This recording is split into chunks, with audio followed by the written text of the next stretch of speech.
ఈ రోజు వరకు నా వీడియో చూస్తూ నన్ను సపోర్ట్ చేసుకుంటూ వచ్చిన మీ అందరికీ నమస్కారాలు. హాయ్ ఫ్రెండ్స్, నేను మీ Mahesh and welcome to HCS astrology. మనం ఇవాళ వీడియోలో డిస్కస్ చేసే టాపిక్ ఏంటంటే శని మహాదశ అనేది ఎటువంటి ఫలితాలను ఇస్తుంది అనే విషయాన్ని అయితే మనం చూద్దాం. మొత్తం ఈ దశాకాలం అనేది 19 సంవత్సరాలు ఉంటుంది. ఈయన కర్మకి అధిపతి కాబట్టి ఈ 19 సంవత్సరాలు మనం కర్మను బట్టి ఫలితాలు అనేవి ఉంటాయన్నమాట. అంటే మన గత జన్మ కర్మ ప్లస్ ఇప్పటివరకు ఈ జన్మలో ఏ కర్మ చేసాము అనే దాన్ని బట్టి శనిగ్రహం పనిచేయడం అనేది జరుగుతుంది. ఈయన గురించి చెప్పాలంటే అన్ని గ్రహాల్లో కల్లా చాలా పెద్దవాడు. కర్మకారకుడిగా హార్డ్ వర్క్ గురించి, డిసిప్లిన్ గురించి, న్యాయం గురించి, ధర్మం గురించి, అలాగే ప్రతి ఫలితాన్ని ఆలస్యం చేయడంలో ఈయన ముందుంటాడు. ఆ విధంగా చేసినప్పటికీ చివరిలో ఈయన ఇచ్చే ఫలితాలు మాత్రం చాలా పర్మనెంట్గా లాంగ్ టర్మ్గా ఉంటాయి. మనం అర్థం చేసుకోవచ్చు. అందరూ జనరల్గా 16 సంవత్సరాల గురు మహాదశ పూర్తవగానే ఈ 19 సంవత్సరాల శని మహాదశ మొదలవుతుంది అనే ఒక భయానికి, ఆందోళనకి గురవుతారు. అలాగే చాలామంది వీళ్ళకి ఆ టైంలో ప్రత్యేక పూజలు, మా జోలికి రావద్దు, మాకు చెడు ఫలితాలు ఇవ్వకండి అని అయితే ప్రార్థిస్తూ ఉంటారు. కానీ మనం అర్థం చేసుకోవాల్సిన విషయం ఏంటంటే మనం ఎప్పుడు ఆ విధంగా చేయకూడదు. కేవలం ఈ దశలో మనం న్యాయంగా, ధర్మంగా ఉంటే ఆయన చాలా సంతోషపడతాడు. మనం ప్రత్యేక పూజలు చేసి తైలాభిషేకాలు చేసినంత మాత్రాన ఆయన ఇచ్చే ఫలితాలను మన కర్మ ఆధారంగా ఇవ్వకుండా అయితే ఉండడు. ఎందుకంటే పురాణాల్లోనే మనకు ఒక స్టోరీ అనేది ఉంది. శివుడు సైతం శని నుంచి తప్పించుకోబోయే ప్రయత్నంలో కైలాసాన్ని విడిచిపెట్టి చెట్టులో నివాసం ఉండడం అనేది జరుగుతుంది. అప్పుడు ఆ శివుడి మీద చీమలు దాడి చేస్తాయి. ఈ విధంగా మహాదేవుడు సైతం శని బాధకు గురవక తప్పలేదు. ఇక ఆఫ్టర్ ఆల్ మనంతా. సో ఈ విషయాన్ని మనం అర్థం చేసుకుని ఎక్కువగా ఈ టైంలో మనం ఎంత నిరాడంబరంగా ఉంటే అంత మంచిది, ఎంత తక్కువ మాట్లాడితే అంత మంచిది. అలాగే మాట్లాడే ప్రతి విషయం కానీ ప్రవర్తించే విధానం అనేది న్యాయంగా, ధర్మంగా ఉండాలి. అబద్ధాలు ఆడడం, మోసం చేయడం అనేది ఈ శనికి అసలు నచ్చదు. ఈయన దశలు జరుగుతున్నప్పుడు కనుక మనం అలాంటివి కనుక చేస్తే ఖచ్చితంగా మనం దొరికిపోతాం. ఈ విధంగా ఫైనల్గా శనిగ్రహం మొదటి నుంచి చివరి వరకు మనం బాగా ఇబ్బంది పెట్టి మనం పరీక్షించి తర్వాత మనం ధర్మానికి కట్టుబడి ఉన్నామా అనే దాన్ని బట్టి మనకి ఆయన ఫలితాలు అనేవి ఉంటాయి. సో అందుకని మనం ఈ దశలు జరుగుతున్నప్పుడు ఈ తొందర పడకూడదు. శనిగ్రహం పాజిటివ్గా ఉన్న వాళ్ళకు కూడా ప్రతి ఫలితం అనేది ఆలస్యంగానే వస్తుంది. సో మనం పేషెన్స్తో, ఓర్పుతో ఉండాలి. ఇప్పుడు జనరల్గా ఎక్కువ శాతం ఎవరికి శని మహాదశ అనేది బాగా యోగిస్తుంది అనే విషయాన్ని మనం వద్దాము. ఫర్ ఎగ్జాంపుల్గా ఎవరి జాతకాలైనా శనిగ్రహం ఏదైనా స్వక్షేత్రాల్లో కానీ ఉచ్చరాశిని తులారాశిలో కనుక ఉన్నట్లయితే వాళ్ళకి శనిగ్రహం అనుగ్రహం అనేది ఉన్నంటే, ఈ విధంగా శనిగ్రహం బలంగా ఉన్నాడంటేనే మన కర్మ అనేది చాలా పాజిటివ్ ఉంది అని అయితే మనం అర్థం చేసుకోవచ్చు. ఇంకా శనిగ్రహానికి మిత్ర రాశులైన వృషభ, మిథున, కన్య రాశుల్లో కూడా ఆయన బాగానే పనిచేస్తాడు. త్రికోణ స్థానాల్లో ఉన్న ఆయన బాగానే పనిచేస్తాడు. మనకుండే రూల్ ప్రకారం పాపగ్రహాలు కోణ స్థానాల్లో యోగిస్తారు కాబట్టి ఆ ప్లేస్మెంట్ అనేది కూడా కొంతవరకు పర్వాలేదు. అలాగే శనిగ్రహం మా లగ్నానికి పాపగ్రహాలతో సంబంధం లేకుండా, సూర్యగ్రహంతో హస్తగతం పొందకుండా, రాహుకేతు సంబంధం లేకుండా ఉంటే చాలా వరకు మంచిది. ఇప్పుడు నేను చెప్పిన విషయాల ఆధారంగా ఈ విధంగా శనిగ్రహం పాజిటివ్గా ఉన్నాడు కాబట్టి సో ఆయన ఇచ్చే ఫలితాలు అనేవి కూడా పాజిటివ్గానే ఉంటాయి. సో దీనివల్ల ఈయన ప్రధానంగా కర్మకు అధిపతి కాబట్టి ఈ శని దశల్లో వాళ్ళకి ఏమవుతుందంటే విపరీతంగా కష్టం అండ్ అలాగే రెస్పాన్సిబిలిటీ అనేది పెరిగిపోతుంది. సో దాని కారణంగా వాళ్ళు ఆ విధంగా హార్డ్ వర్క్ చేసి బాగా కష్టపడి వాళ్ళు 100% ఎఫర్ట్స్ అనేవి వాళ్ళు ఇచ్చి వాళ్ళ కెరీర్ లైఫ్లో బాగా సక్సెస్ అయ్యడానికి అవకాశాలు అనేవి ఉంటాయి. చేసే ఉద్యోగంలో కానీ, వ్యాపారంలో కానీ ఒక లాంగ్ టర్మ్ గ్రోత్ని అండ్ అలాగే ఒక స్థిరత్వాన్ని ఈ శనిగ్రహం ఇస్తాడు. ఈయన ఇచ్చే ఫలితాలు అనేవి పర్మనెంట్గా లాంగ్ టర్మ్గా ఉంటాయి కాబట్టి ఒక్కోసారి ఏదైనా వాహనాలు కొనడం, స్థలాలు కొనడం, ఇల్లు కట్టుకోవడం, ఒక్కోసారి ఈయన కర్మకు అధిపతి కాబట్టి సో మన కర్మ ఆధారంగా కూడా మ్యారేజ్ అనేది అవుతుంది కాబట్టి ఒక్కోసారి మ్యారేజ్ని కూడా ఈ శనిగ్రహ దశలో ఇచ్చేదానికి అవకాశాలు అనేవి ఉంటాయి. అలాగే కొంతమందికి ఎప్పటి నుంచో ప్రయత్నం చేస్తున్న పనులు అనేవి అలాగే పెండింగ్లో ఉండిపోతాయి. అవన్నీ శనిగ్రహం అనుగ్రహంతో ఈ దశలో పూర్తయ్యేదానికి కూడా అవకాశాలు అనేవి ఉంటాయి. ఈ విధంగా శనిగ్రహం పాజిటివ్ ఫలితాలండి. ఇప్పుడు మనం ఒక ఎగ్జాంపుల్ తీసుకుని చూద్దాము.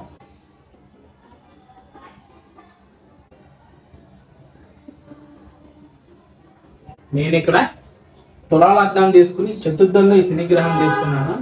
ఈ చతుర్థ స్థానం అనేది మకర రాశి అయింది కాబట్టి ఆయన స్వక్షేత్రంలో చాలా బలంగా ఉన్నాడు. ఈ తులారాశి అనేది అక్కడ ఆల్రెడీ డిఫాల్ట్గా శనిపాలిత లగ్నం కాబట్టి అక్కడ శనిగ్రహం శుభుడు మాత్రమే కాదు కేంద్ర కోణాధిపతి అయ్యాడు కాబట్టి గొప్ప రాజయోగాన్ని కూడా ఈ శనిగ్రహం ఈ తులా లగ్నం వారికి ఇస్తారు. చతుర్థాధిపతి అనేవాడు చతుర్థంలో బాగా బలంగా ఉన్నాడు కాబట్టి ఈ పర్సన్స్ అనే వాళ్ళకి ముందుగా వాళ్ళ మదర్ నుంచి ఒక మంచి సపోర్ట్ అండ్ లవ్ అనేది వచ్చేదానికి అవకాశాలు ఉంటాయి. అదేవిధంగా ఈ పర్సన్స్ అనే వాళ్ళకి వాళ్ళ ఫాదర్తో కన్నా మదర్తో బాగా ఎఫెక్షన్ అనేది ఉంటుంది. ఇంకా ఇటువంటి ఎఫెక్షన్ అనేది ఈ 4th హౌస్ మీద లేకుండా కనుక ఉన్నట్లయితే వాళ్ళ మదర్ అనే వాళ్ళు ఒక మంచి పొజిషన్లో కూడా ఉంటారు. ఇంకా ఈ 4th స్థానం అనేది మన ఇంటి గురించి, వాహన స్థానంగా కంఫర్ట్స్ గురించి ఇండికేట్ చేస్తుంది. కాబట్టి ఇటువంటి స్థానంలో ఇప్పుడు శనిగ్రహం పాజిటివ్ ఉన్నాడు కాబట్టి ఈ పర్సన్స్ అనేవాళ్ళు ఈయన యొక్క దశలు అనేవి వచ్చినప్పుడు ఏదైనా ప్రాపర్టీస్ కొన్నాం, ల్యాండ్స్ కొన్నాం, రియల్ ఎస్టేట్ రంగంలో బాగా రాణించడం. ఈయన యొక్క దృష్టి అనేది కూడా ఇక్కడ కర్మస్థానం మీద ఉంది. తృతీయ దృష్టి అనేది ఇక్కడ 6వ స్థానం మీద, సప్తమ దృష్టి అనేది 10వ స్థానం మీద ఉంది. ఈ 6, 10 స్థానాలు అనేవి మనం చేసే కర్మ గురించి ఇండికేట్ చేస్తాయి. అంటే మన కెరీర్ గురించి, చేసే సర్వీస్ గురించి ఇండికేట్ చేస్తాయి. కాబట్టి ఈ విధంగా ఇప్పుడు శనిగ్రహం యొక్క పాజిటివ్ దృష్టి అనేది ఈ 2 స్థానం మీద ఉండబట్టి ఈయన యొక్క దశలైన వచ్చినప్పుడు మీ కెరీర్లో ఒక గొప్ప పునాది అనేది పడుతుంది. చేసే ఉద్యోగంలో శాలరీ అనేది కొంత తక్కువ ఉన్నప్పటికీ కానీ ఒక గొప్ప సెక్యూరిటీని, ఒక లాంగ్ టర్మ్ జాబ్ని ప్రొవైడ్ చేస్తాడు. శని మహాదశ జరుగుతుంది కదా అని చెప్పి కంప్లీట్గా 19 సంవత్సరాలు శనిగ్రహం యొక్క ఆధీనంలోనే ఉండదు. శనిగ్రహం మహాదశలో, శని యొక్క అంతర్దశలో వచ్చే ఫలితాలు మాత్రం కంప్లీట్ శనిగ్రహం ఆధీనంలో ఉంటాయి. సో తర్వాత అంతర్దశలో గ్రహాలు మారుతారు కాబట్టి ఆ అంతర్దశలో ఉన్న గ్రహాలు మనకు పాజిటివ్గా ఉన్నాయా లేదా అనే దాన్ని బట్టి కూడా ఫలితాలు అనేవి మారుతాయి. ఇక్కడ శనిగ్రహం యొక్క బలమైన దశమ దృష్టి అనేది లగ్నం మీద ఉంది కాబట్టి ఇది ఒక చాలా ఉన్నతమైన రేర్ కాంబినేషన్ మనం చెప్పొచ్చు. ఈ విధంగా లగ్నానికి యోగకారకుడైన గ్రహం మన లగ్నాన్ని బలంగా చూస్తాడు. సో ఖచ్చితంగా పర్సన్స్ అనే వాళ్ళకి ఆ దశలైన వచ్చినప్పుడు ఫలితాలను చాలా అద్భుతంగా పాజిటివ్గా ఉంటాయి. వ్యక్తిగతంగా కానీ, ఫైనాన్షియల్గా కానీ, అలాగే సొసైటీలో వాళ్ళకి గొప్ప పేరు ప్రఖ్యాతులు అనేవి ఆటోమేటిక్గా కలుగుతాయి అన్నమాట. ఇప్పటివరకు మనం శనిగ్రహం పాజిటివ్ ఉంటే ఆ వచ్చే పాజిటివ్ ఫలితాలు ఎలా ఉంటాయి అని మాత్రం చూసాము. ఇప్పుడు మనం ఏం చేద్దాం అంటే ఎప్పుడు నెగిటివ్ ఫలితాలు వస్తాయి అనే విషయాన్ని మనం చూద్దాము.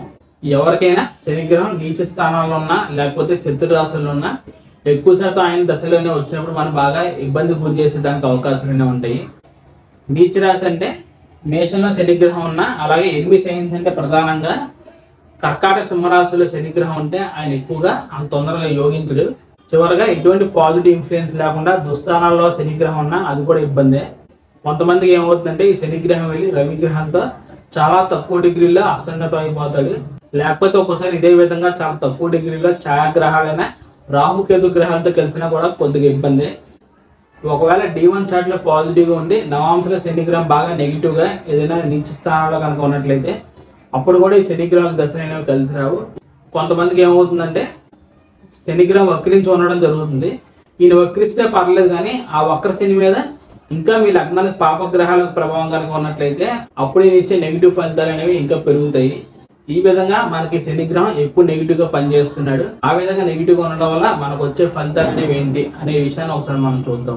ఈయన ముందుగా కర్మకు అధిపతి కాబట్టి దీనివల్ల ఏమవుతుందంటే వీళ్ళు చేసే ప్రొఫెషన్లో అంటే ఉద్యోగం అయితే ఉద్యోగం, లేకపోతే వ్యాపారం అయితే వ్యాపారం, దానిలో ఏమవుతుందంటే సడన్గా నెగిటివ్ రిజల్ట్స్ అనేవి వస్తాయి.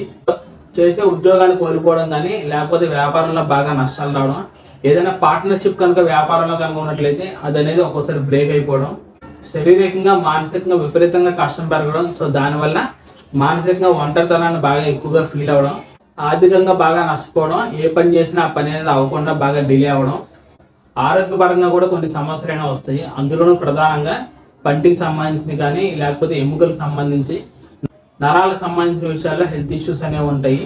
అనుకోకుండా కుటుంబంలో బాగా గొడవలు జరగడం, ఒక్కోసారి ఆ ద్వితీయ స్థానం కానీ ఆ ద్వితీయాధిపతి కూడా బలహీనంగా కనుక ఉన్నట్లయితే కుటుంబం మీద విపరీతంగా నెగిటివ్ ఇన్ఫ్లుయెన్స్ ప్రధానంగా ఎక్కడ వాళ్ళు అక్కడ పర్మనెంట్గా సెపరేట్ అయిపోయేదానికి కూడా అవకాశాలు ఉంటాయి. అలాగే న్యాయాన్ని, ధర్మాన్ని కూడా ఇండికేట్ చేస్తాడు. కాబట్టి ఒక్కోసారి ఈ శనిగ్రహం యొక్క నెగిటివ్ ప్రభావం కారణంగా ఏమవుతుందంటే సడన్గా ఏదైనా లీగల్ ఇష్యూస్లో కూడా ఇరుక్కునేదానికి అవకాశాలు ఉంటాయి. మనం గమనించుకోవాల్సిన విషయాలు ఏంటంటే ఇప్పటివరకు నేను చెప్పిన ఈ విధంగా నెగిటివ్ ఫలితాలు మనకు వస్తున్నాయా, లేకపోతే ఇందాక నేను చెప్పిన పాజిటివ్ ఫలితాలు అనేవి మీకు శని దశలో వస్తున్నాయా అనే విషయాన్ని కనుక మీరు గమనించుకున్నట్లయితే ఆ శనిగ్రహం మీకు పాజిటివ్గా పనిచేస్తున్నాడా, నెగిటివ్గా పనిచేస్తున్నాడా అనే విషయం మీకే అర్థమవుతుంది. ఇప్పుడు మనం ఏం చేద్దామంటే ఈ విధంగా శనిగ్రహం ఎప్పుడు నెగిటివ్గా పనిచేస్తాడు అనే దానికి ఒక ఎగ్జాంపుల్ తీసుకుని మనం డిస్కస్ చేద్దాం.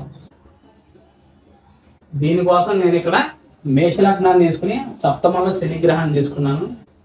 అందులోని సప్తమంలో శనితో పాటు రాహుని, అలాగే ఈ శనిగ్రహం ఇక్కడ వక్రించున్నాడు అనే విధంగా నేను ఇక్కడ ఎగ్జాంపుల్ తీసుకోవడం జరిగింది. ఈ మేష లగ్నం వారికి శనిగ్రహానికి దశమ లాభాధిపతి అయ్యి అక్కడ డిఫాల్ట్గా అది గురుపాద లగ్నం కాబట్టి ఆయన ఒక పాపగ్రహం అవుతాడు.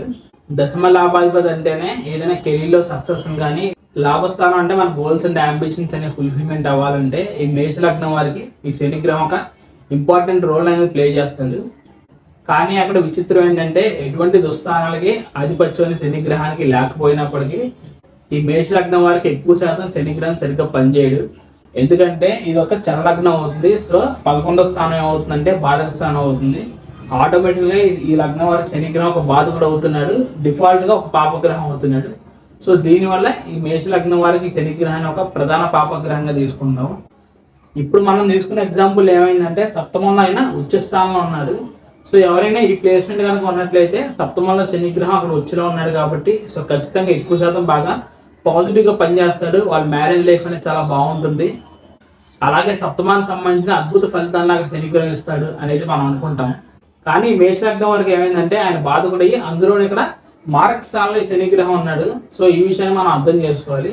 అందులోనూ ఆయన స్ట్రైట్ ఫార్వర్డ్ కొనకుండా వక్రించుండి ఈ లగ్నానికి ఇంకో ప్రధాన పాపగ్రహం అయినా ఇక్కడ రాహు కూడా యాడ్ అయ్యాడు కాబట్టి సో విపరీతంగా 7th హౌస్ అనేది ఎఫ్లిక్షన్ గురైందని మనం అర్థం చేసుకోవచ్చు. దీనివల్ల ముందుగా వచ్చే ఫలితం ఏంటంటే ఈ పర్సన్స్ అనే వాళ్ళకి రిలేషన్స్ అనేవి అసలు కలిసి రావు. వీళ్ళు ఎవరికైతే బాగా దగ్గర అవుదాం అనుకుంటారో వాళ్ళే వీళ్ళకి దూరం అవుతారు. అలాగే మ్యారేజ్ విషయంలో కూడా విపరీతంగా డిలే అనేది ఉంటుంది. ఒక్కోసారి నాకు మ్యారేజ్ అనేది అవుతుందా అవదా అనే ఒక అనుమానం కూడా క్రియేట్ అవుతుంది. ఈ విధంగా మనకి నెగిటివ్ ఉన్న శనిగ్రహం ఆయన ఒక విశేష దృష్టితో ఇక్కడ 9వ స్థానాన్ని, లగ్నాన్ని, చతుర్థ స్థానాన్ని చూస్తున్నాడు. ఈ విధంగా ఎవరికైనా భాగ్యస్థానాన్ని ఒక సంపూర్ణ పాపగ్రహం కనుక చూసినట్లయితే ఆ పర్సన్స్ అనే వాళ్ళకి అదృష్టం కలిసి రాకపోవచ్చు. దీన్ని పితృభావంగా తీసుకుంటాం కాబట్టి ఒక్కోసారి ఫాదర్ నుంచి రావాల్సిన సపోర్ట్ అనేది కూడా రాకపోవచ్చు. అలాగే సప్తమ దృష్టి అనేది లగ్నం మీద ఉంది కాబట్టి ఈ పర్సన్స్ అనే వాళ్ళకి డిఫాల్ట్గా బాగా కష్టపడతారు. 100% కష్టపడితే వచ్చే రిజల్ట్ మాత్రం ఓన్లీ 20 to 30% మాత్రమే ఉంటుంది. ఇక చివరిగా ఈయన ఒక బలమైన దశమ దృష్టి అనేది చతుర్థ స్థానం మీద ఉంది. సో ఈ చతుర్థ స్థానాన్ని మాతృభావంగా మన ఇంటి గురించి, వాహన స్థానంగా, కంఫర్ట్స్ గురించి ఇండికేట్ చేస్తుంది కాబట్టి సో ఇక్కడ చతుర్థాధిపతి చంద్రుడు బలహీనంగా ఉన్నా లేకపోతే ఇంకా ఈ చతుర్థంలో ఫర్ ఎగ్జాంపుల్ ఏదైనా పాపగ్రహాలు కనుక ఉన్నట్లయితే అక్కడ కంప్లీట్గా 4th హౌస్ అనేది ఎఫ్లిక్షన్ గురవడం వల్ల ఈ పర్సన్స్ అనే వాళ్ళకి మదర్తో రిలేషన్ అనేది సరిగ్గా ఉండదు. చిన్నతనంలోనే మదర్ అనే వాళ్ళు దూరం అవడం కానీ లేకపోతే ఆ మదర్ నుంచి రావాల్సిన ఆ support and love and caring అనేది వీళ్ళకి రాదు. ఎప్పుడైతే సప్తమంలో రాహుగ్రహం ఉంటాడో లగ్నాల్లో కేతు కూడా ఉంటాడు. దీనివల్ల ఏమవుతుందంటే డిఫాల్ట్గా ఈ పర్సన్స్ అనే వాళ్ళు బాగా స్పిరిచువల్గా ఉంటారు, దైవం పట్ల బాగా విశ్వాసం అనేది ఉంటుంది. అయినప్పటికీ అక్కడ సప్తమ స్థానంలో ఈ లగ్నానికి ప్రధానంగా 2 పాపగ్రహాలు ఉండడం వల్ల ఈ పర్సన్స్ అనే వాళ్ళు ఎంత కష్టపడి ముందుకెళ్ళినా ఏదో కారణం వల్ల వెనకబడిపోతూ ఉంటారు. ఫైనల్గా ఇక్కడ నేను తీసుకున్న ఎగ్జాంపుల్లో 2 పాపగ్రహాలు ఈ చార్ట్ను బాగా బలంగా నెగిటివ్గా ఇన్ఫ్లుయెన్స్ చేస్తున్నాయి కాబట్టి సో కనీసం ఈ లగ్నానికి శుభులైన కుజగురు గ్రహాలు బాగా బలంగా కనుక ఉన్నట్లయితే ఆ పర్సన్స్ అనే వాళ్ళకి కొంతైనా నెగిటివ్ ఇన్ఫ్లుయెన్స్ అనేది చాలా వరకు తగ్గుతుంది. అలాగే శనిగ్రహం మనకు నెగిటివ్గా ఉన్నాడు కదా అని చెప్పి కంప్లీట్గా 19 years టైం పీరియడ్ అనేది మనకు నెగిటివ్గా అయితే ఉండదు. మనకు ఫర్ ఎగ్జాంపుల్గా అంతర్దశలో వచ్చే గ్రహాలు శుభగ్రహాలు అయితే అప్పుడే ఫలితాలు అంటే బ్యాలెన్స్ అయ్యి మనకి శుభ ఫలితాలు కూడా వస్తాయి. అంటే ఫర్ ఎగ్జాంపుల్గా ఈ మేష లగ్నం వారికి శనిగ్రహ మహర్దశలో కుజుని యొక్క అంతర్దశ కానీ లేకపోతే శనిగ్రహ మహర్దశలో గురువు యొక్క అంతర్దశని వచ్చినప్పుడు వాళ్ళ టైం అనేది చాలా బాగుంటుంది. అలాగే ఎక్కువ శాతం నెగిటివ్ పీరియడ్ అనేది ఈ శని యొక్క మహర్దశలో రాహు యొక్క అంతర్దశ వచ్చినప్పుడు, శని యొక్క మహర్దశలో బుధుని యొక్క అంతర్దశ వచ్చినప్పుడు కూడా టైం అనేది బాగా నెగిటివ్గా ఉంటుంది. సో ఖచ్చితంగా ఇలాంటి ప్లేస్మెంట్స్ కనుక ఉన్నట్లయితే మనం తప్పకుండా రెమెడీస్ అనేవి చేయాలి. అవి ఏంటంటే నేను ఇందాక చెప్పాను, శనిగ్రహానికి న్యాయంగా ధర్మంగా ఉండడం ఇష్టం కాబట్టి అదేవిధంగా ఈ దశలు జరుగుతున్నప్పుడు ఎవరిని మోసం చేయకుండా ఉండడం, అబద్ధాలు ఎక్కువగా ఆడకుండా ఉండడం, న్యాయంగా ధర్మంగా ఉండడం, పెద్దవాళ్ళని సేవకుల్ని బాగా గౌరవించడం, శనిగ్రహానికి సంబంధించిన నవగ్రహ స్తోత్రాన్ని అంటే నీలాంజన సమాభాసం ఆ స్తోత్రం ఉంటుంది కదా, అది చదువుకున్నా పర్లేదు, లేకపోతే ఓం శం శనిశ్చరాయ నమః అనే శ్లోకాన్ని నిత్యం చెప్పిస్తూ శనివారాలు శనిగ్రహాన్ని తైలాభిషేకం చేసుకుంటే చాలా వరకు మంచిది. శనిగ్రహం ఈ విధంగా నెగిటివ్గా ఉన్నా లేకపోతే పాజిటివ్గా ఉన్నా చివరిగా ఒక విషయం చెప్పాలంటే ఈయన ఒక దశలో మనం ఎక్కువగా ఎక్స్పెక్టేషన్స్ అనేవి మనకు ఉండకూడదు. ఉద్యోగంలో ఒక గొప్ప స్థానానికి ఎదిగిపోవాలి, లేకపోతే ఎక్కువ మొత్తంలో మనకు డబ్బు రావాలి అనే అంశాలకు మనం దూరంగా ఉండడం మంచిది. సో ఫైనల్గా ఇది ఫ్రెండ్స్ నా వీడియో అనేది శని మహర్దశ అనేది ఎటువంటి ఫలితాన్ని ఇస్తుంది అనే విషయం గురించి నేనైతే ఈ కాన్సెప్ట్ సంబంధించిన అన్ని విషయాలు మీతో చెప్పానని అనుకుంటున్నాను. ఇంకా మీకు ఇందులో ఏదైనా డౌట్స్ కనుక ఉన్నట్లయితే మీరు తప్పకుండా కమెంట్ చేయండి. మీరు పెట్టే కమెంట్స్ అనేవి ఈ వీడియోకి రిలేటెడ్గా కనుక ఉన్నట్లయితే నేను తప్పకుండా రిప్లై అయితే ఇస్తాను. So thank you friends, thank you for watching my video and thank you so much for your time. నా సైడ్ నుంచి చిన్న రిక్వెస్ట్ ఏంటంటే ఈ వీడియో కనుక మీకు నచ్చినట్లయితే తప్పకుండా వీడియోని లైక్ చేసి నా ఛానల్ సబ్స్క్రైబ్ చేసుకోండి. మీరు ఎవరైనా వ్యక్తిగతంగా కన్సల్టేషన్ తీసుకోవాలంటే స్క్రీన్ మీద కనిపిస్తున్న నెంబర్కి సంప్రదించండి. నేను ఇలాగే వచ్చే అప్కమింగ్ వీడియోస్లో మరిన్ని ఇంట్రెస్టింగ్ వీడియోస్తో మీ ముందుకు వస్తాను. అప్పటి వరకు bye friends, see you very soon and జై హింద్.